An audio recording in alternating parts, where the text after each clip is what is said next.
സ്വാമി ശരണം. നമ്മൾ മകരവിളക്ക് റിപ്പോർട്ട് ചെയ്യാൻ വന്നതാണ്. അതെ. അപ്പൊ ഈ മകരവിളക്കിന്റെ തലേ ദിവസങ്ങളിൽ സന്നിധാനത്ത് എത്തിയാലേ പോകേണ്ട ഒരു സ്ഥലമുണ്ട്. എവിടെയാണെന്നറിയോ? പാണ്ടിത്താവളം. പാണ്ടിത്താവളം. കൃത്യമായിട്ട് എന്തുകൊണ്ടായി പാണ്ടിത്താവളം എന്നുള്ള പേര്? അത് അറിയാമോ? അതിനെക്കുറിച്ച് എനിക്കറിയില്ല, എന്താ സംഭവം? എനിക്കും അറിയത്തില്ല. ഞാൻ ഊഹിക്കുന്നത് ഒരു പക്ഷേ പുരാതന കാലത്ത് തമിഴ്നാട്ടിൽ നിന്ന്, നമ്മൾ ഈ പുല്ലുമേട് വഴിയൊക്കെ തമിഴ്നാട്ടിൽ നിന്ന് സമയം വരുന്നൊരു സ്ഥലമാണല്ലോ. അപ്പൊ അങ്ങനെ തമിഴ്നാട്ടിൽ നിന്ന് വരുന്ന, പാണ്ടിനാട്ടിൽ നിന്ന് വരുന്ന അയ്യപ്പന്മാര് ഇവിടെ ആയിരിക്കും ഒരു പക്ഷേ സന്നിധാനത്ത് തമ്പടിച്ചിട്ടുണ്ടാവുക. അങ്ങനെ പാണ്ടിത്താവളം എന്ന് പറയാം. ഈ പാണ്ടിത്താവളം എന്നുള്ള പേര് വരാൻ ആരെങ്കിലും സംഘം ചേർന്ന് ഇവിടെ വന്ന് താവളം ഒരുക്കുന്നുണ്ടായിരിക്കുമല്ലോ. ആയിരിക്കും. ഇന്നത്തെ കാലത്തും ഇതൊരു താവളമാണ്, പ്രത്യേകിച്ച് മകരവിളക്കിന്റെ സമയത്ത് ഭക്തരുടെ താവളമാണ്. അതിന്റെ കാര്യം എന്ന് വെച്ചാൽ ഇവിടെ നിന്ന് നോക്കിയാൽ കൃത്യമായിട്ട് പൊന്നമ്പലമേട് കാണാം, പൊന്നമ്പലമേട്ടിലെ മകരവിളക്ക് കാണാം, നേരെ ആകാശത്തേക്ക് നോക്കിയാൽ മകരനക്ഷത്രവും കാണാൻ സാധിക്കും. അതുകൊണ്ടായിരിക്കാം ആൾക്കാർ ഇത്രയും തമ്പടിക്കുന്നത്. ഇവർ നേരത്തെയൊക്കെ ആന ഇറങ്ങുന്ന സ്ഥലമാണെന്ന് പറഞ്ഞിട്ടുണ്ട്. ആന ഇറങ്ങുന്ന സ്ഥലം ഇപ്പോഴും വരും. അതെ അതെ. നമ്മൾ ഈ അല്ലാത്ത സമയത്ത് റിപ്പോർട്ടിങ്ങിനൊക്കെ വരുമ്പോഴേ ഈ മകരവിളക്ക് അല്ലാത്ത സമയത്ത് പാണ്ടിത്താവളത്തിലൊക്കെ ഇതുപോലെ അയ്യപ്പന്മാര് വിരി വെക്കും.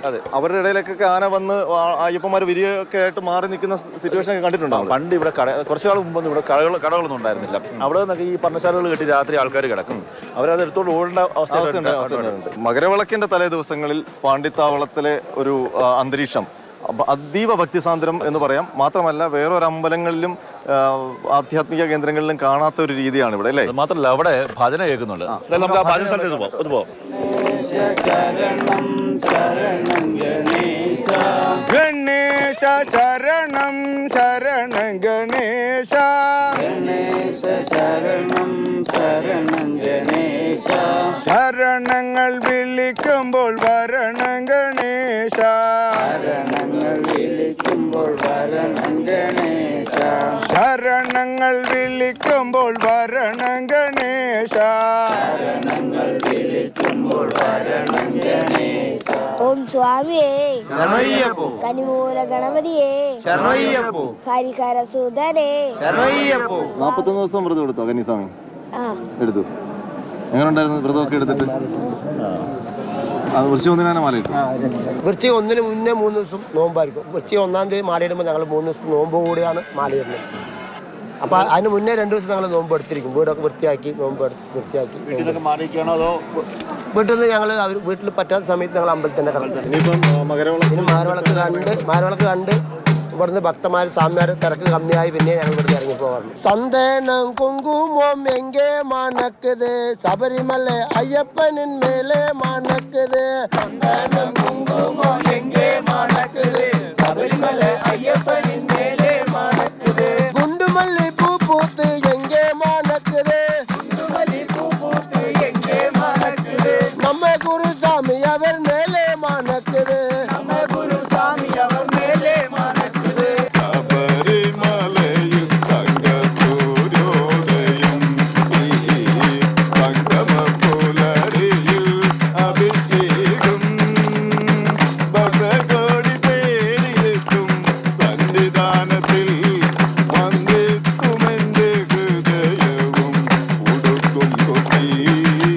ഭക്തിസാന്ദ്രമാണ് പാണ്ടിത്താവളം, അല്ലേ? തീർച്ചയായും.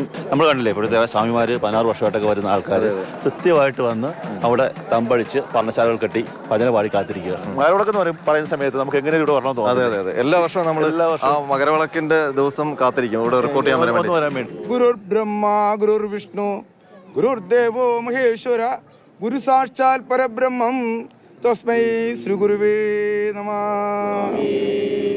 സ്വാമി ശരണം. വന്നിട്ട് 4 ദിവസമായി. ഈ കുഞ്ഞു മാളികപ്പുറം എവിടുന്നാ വരുന്നേ? കോഴിക്കോട്. ആണോ? കന്നിമാളികപ്പുറം ആണോ? മകരവിളക്ക് കാണാൻ വന്നയാണോ?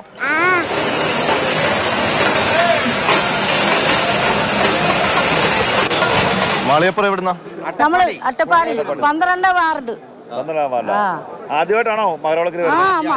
ആദ്യമായിട്ട്. நமது ராஜா மலை ராஜா நமது நாடு அட்டைப்பாடி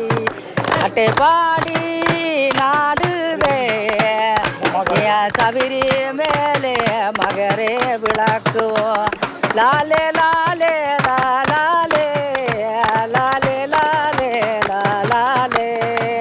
എന്തായാലും അട്ടപ്പാടിയിൽ നിന്നുള്ള ഒരു മാളികപ്പുറത്തിന്റെ അടിപൊളി ഒരു ആ നാടിന്റെ നാടിന്റെ പ്രത്യേകതയാണെന്ന് തോന്നുന്നു. കാര്യം ആര് വന്നാലും ഈ ഇത്തരത്തിലുള്ള നാടൻ പാട്ടുകൾ പാടുന്ന ഒരു, അതും അയ്യപ്പനെ കുറിച്ചും അവരുടെ നാടിനെ കുറിച്ചും ഒക്കെ തന്നെ പാടുന്ന ഒരു കാഴ്ച ആദ്യമായിട്ടാണ് ഇങ്ങനൊരു കാഴ്ച കാണുന്നത്. ഈ ഒരു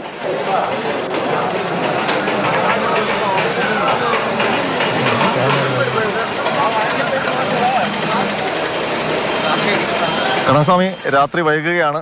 പാണ്ടിത്താവളം ഉറങ്ങുന്നില്ല, ചിലർ ഉറങ്ങുന്നുണ്ടെങ്കിലും കൂടുതൽ അയ്യപ്പന്മാർ ഇവിടേക്ക് വരുന്നുണ്ട്. വലിയ രീതിയിൽ ഭക്തി സാന്ദ്രമായിട്ടുള്ള ഭജനയൊക്കെയാണ്. ഇപ്പം 3 മണിക്ക് നേരം നട ഉറക്കുന്ന ആ സമയത്തിന് വേണ്ടി കാത്തിരിക്കുന്ന അയ്യപ്പന്മാരാണ്. നേരെ നട ഉറക്കുന്ന സമയമാകുമ്പോഴേക്കും ഇവർ ഉറക്കമൊക്കെ വിട്ട് ഒരു കുളി പാസ്സാക്കി നേരെ അയ്യപ്പന് മുന്നിലേക്ക് പോകും. സൈഡിലത്തെ ആ ഗേറ്റിൽ കൂടെ, പുറകിലത്തെ ഗേറ്റിൽ കൂടെ അവർ കയറി വീണ്ടും അയ്യപ്പനെ കാണും. ശരിക്കും പറഞ്ഞാൽ മകരവിളക്കിന്റെ തലേ ദിവസങ്ങളിൽ ഇങ്ങനെ ഈ ശബരിമല സന്നിധാനത്തും പാണ്ടിത്താവളത്തിലൊക്കെ വന്ന് നേരിട്ട് അനുഭവിക്കണമല്ലേ? അതെ, തീർച്ചയായിട്ടും അതൊരു ഭാഗ്യം തന്നെയാണ്. അങ്ങനെ അനുഭവിക്കാൻ കഴിയാത്ത ഒരുപാട് ഭക്തർ പുറത്തുണ്ട്. അപ്പോൾ അവർക്ക് വേണ്ടി കൂടിയാണ് ഈ പാണ്ടിത്താവളത്തിലെ കാഴ്ചകൾ ഞങ്ങൾ മാതൃഭൂമി ന്യൂസ് നിങ്ങൾക്കായി സമർപ്പിക്കുന്നത്, അല്ലേ? തീർച്ചയായിട്ടും നമ്മുടെ ആ ദൃശ്യങ്ങൾ പകർത്തിയത് നമ്മുടെ സജിസ്വാമിയാണ്. അപ്പം ഇവിടെ നിന്ന് രാത്രി ഞങ്ങൾ മടങ്ങുകയാണ്.